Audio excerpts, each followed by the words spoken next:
হিন্দু শব্দটাই তো সেদিনকার। হিন্দু আবার কোত্থেকে এলো?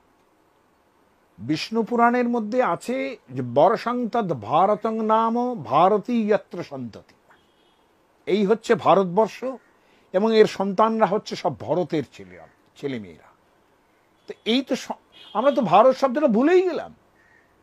হিন্দু কবে থেকে এলো? হিন্দু তো চলেনি। হিন্দুটা মুসলমান যারা রাজত্ব করতেন এখানে, তারা মুসলমানদের সেগ্রিগেট করার জন্য যেটা আলাদা ধর্ম আর এটা হচ্ছে আলাদা ধর্ম, দে আর হিন্দুজ।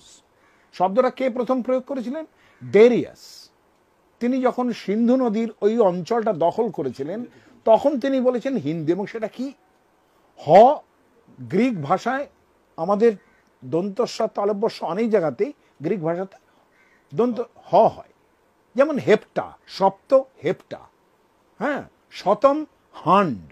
হয়তো সেরকমভাবে সিন্ধুর ওই যে অঞ্চলটা, এই অঞ্চলটাকে তিনি ডেরিয়াস বলেছিলেন যে দের আর হিন্দুজ।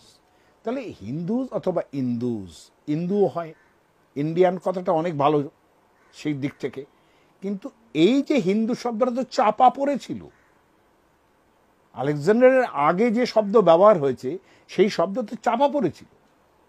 মহাভারত, রামায়ণ, পুরাণ, একটা কোনো জায়গায় আপনি হিন্দু শব্দটা দেখাতে পারবেন না, নো হায়ার।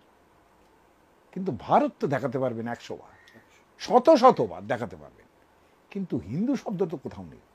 যদি এত বড় হিন্দু একটা ব্যাপার হতো তাহলে তো রামায়ণ মহাভারত পুরাণের মধ্যে কোথাও পেতাম শব্দটা। তাহলে কিসের সনাতন? হিন্দুটা কি সনাতন? মোটেই না। হিন্দু শব্দটা একেবারেই প্রচলিত হয়েছে মধ্যযুগীয় ভারতে মুসলমানদের সেগ্রিগেট করার জন্য, that the other religion is of the Hindu, এই নামকরণ হয়েছে।